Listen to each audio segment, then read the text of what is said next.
अऊज़ु बिल्लाहि मिनश शैतानिर रजीम बिस्मिल्लाहिर रहमानिर रहीम अल्हम्दुलिल्लाहि रब्बिल आलमीन अस्सलातु वस्सलामु अला रसूलिही करीम व अहले बैतिही तय्यबीन अत्ताहिरीन अल्लाहुम्मा सल्लि अला मुहम्मद व आलि मुहम्मद वअज्जिल फरजहुम। अस्सलामु अलैकुम व रहमतुल्लाहि व बरकातुहू। मैं हूँ सैयदा मुना काज़मी और कायम टीवी कनाडा के प्रोग्राम माहे रमज़ानुल मुबारक के 12वें दिन की दुआ के साथ मैं आपके सामने हाजिर हूँ। आज के दिन हम परवरदिगार आलम से दुआ तलब फरमा रहे हैं। बिस्मिल्लाहिर रहमानिर रहीम अल्लाहुम्मा ज़य्यिन्नी फीही बिस्सत्रि वल अफ़ाफ़, कि मुझे इस दिन में पर्देदारी, इफ़्फ़त व पाकदामनी से मुज़य्यन और आरास्ता कर दे। वस्तुरनी फीही बिलिबासिल क़ुनूई वल कफ़ाफ़, कि मुझे इस दिन में लिबास क़नाअत और किफ़ायत शुआरी से छुपा दे।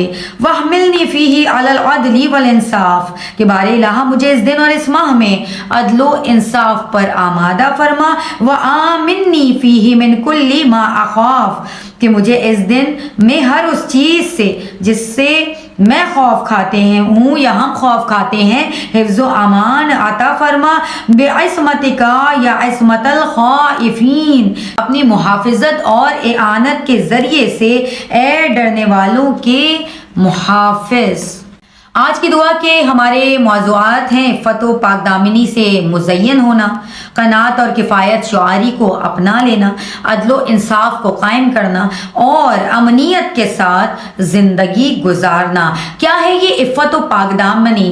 हम देखते हैं कि कुरान मजीद में परवरदिगार आलम क्या इरशाद फरमा रहे हैं। सूरह नूर की आयत नंबर 60 में परवरदिगार आलम इरशाद फरमा रहे हैं कि बिस्मिल्लाहिर रहमानिर रहीम वलियस्तअफ़िफ़िल लदीना ला यजिदूना निकाहन हत्ता यग़नियहुमुल्लाहु मिन फ़ज़लिही, कि और जो लोग निकाह करने की इस्तात नहीं रखते हैं उन्हें चाहिए कि वो पाकदामनी इख्तियार करें, यहाँ तक कि परवरदिगार आलम उनको अपने फजलो करम से मालदार बना देगा। अल इमाम सादिक, इमाम जाफर सादिक अलैहिस्सलाम इरशाद फरमाते हैं, काना अमीरुल मोमिनीन सल्लल्लाहु अलैहि यक़ूल, कि अमीरुल मोमिनीन अलैहिस्सलाम ने फरमाया कि अफ़ज़लुल इबादती अल अफ़ाफ़, कि अफजल तरीन इबादत पाकदामनी है।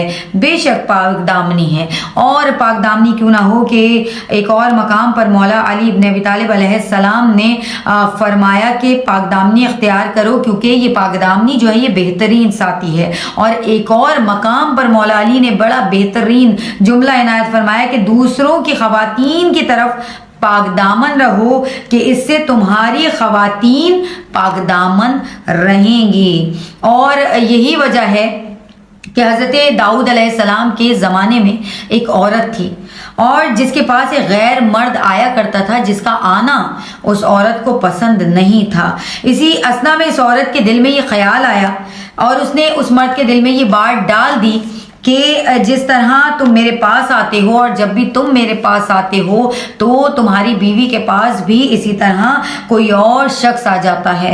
उस शख्स ने ये सुना तो अपनी बीवी के पास चला गया, और जब अपनी बीवी के पास गया तो उसने एक गैर मर्द को अपनी बीवी के पास पाया। हज़रत दाऊद अलैहिस्सलाम के पास उस शख्स को लेकर आया और कहा कि या नबी अल्लाह, इसने मेरे साथ वो काम किया है जो कोई किसी के साथ नहीं करता। आपने इससे पूछा कि उसने क्या किया है। इसने कहा कि इस शख्स को मैंने अपनी बीवी के साथ देखा है। हज़रत दाऊद अलैहिस्सलाम के ऊपर परवरदिगार आलम ने वही फरमाई कि ए दाऊद, इस शख्स से कह दीजिए कि जैसा करोगे वैसी ही सज़ा तुम्हें भी मिलेगी। और यही वजह है कि रसूल खुदा मोहम्मद मुस्तफ़ा सल्लल्लाहु अलैहि वसल्लम हमेशा दुआ मांगा करते थे कि खुदा से कि परवरदिगारा, मुझे तुझसे हिदायत तकवा, मैं तुझसे हिदायत, तकवा, पाकदामनी और तवंगरी की दरख्वास्त करता हूँ। आगे हम परवरदिगार आलम से तलब फरमा रहे हैं अदलो इंसाफ कायम करने की तौफीक। अदलो इंसाफ की अहमियत क्या है?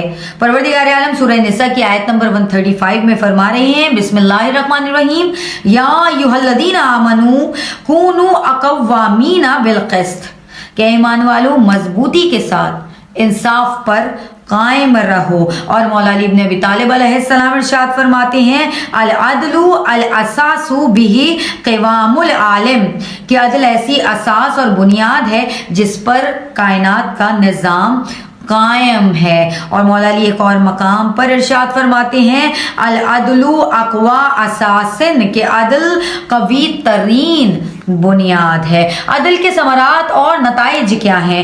دیکھیے ہم عدل کے ذریعے سے کیا کر سکتے ہیں؟ مولا علی ابن ابی طالب علیہ السلام ارشاد فرماتے ہیں کہ عدل رعایا کی اصلاح کرتا ہے اور اسے بہتر کی راہ پر لگاتا ہے۔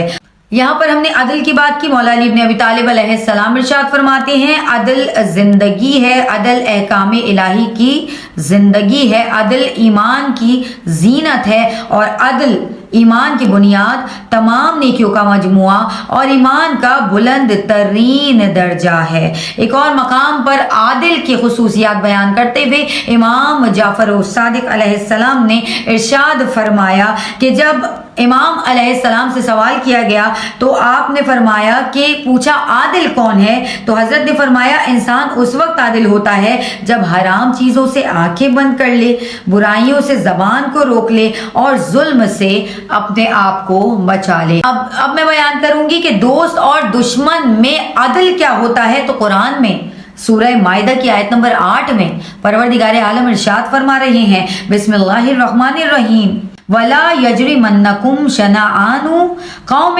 عَلَىٰ أَلَّا تَعْدِلُوا اعْدِلُوا هُوَ أَقْرَبُ لِلتَّقْوَىٰ، اور تمہیں کسی قوم کی عداوت اس جرم میں نہ پھنسوا دے کہ تم نا انصافی کرنے لگو، بلکہ ہر حال میں انصاف کرو، یہی پرہیزگاری سے زیادہ قریب ہے۔ اور اب آخر میں نبی اللہ صلی اللہ علیہ وآلہ وسلم بیان فرما رہے ہیں کہ سب سے بڑا عادل کون ہے؟ تو آپ نے فرمایا کہ اعدل الناس من رضی للناس ما یرضی لنفسہ وکرہ لہم ما یکرہ لنفسہ، کہ سب سے بڑا عادل وہ ہے جو لوگوں کے لیے بھی اس چیز پر راضی ہو جس پر اپنی ذات کے لیے راضی ہوتا ہے، نیز لوگوں کے لیے بھی اس چیز کو ناپسند کرے جسے اپنی ذات کے لیے ناپسند فرماتا ہے۔ اجازت دیجیے، اللہ حافظ و نگہبان۔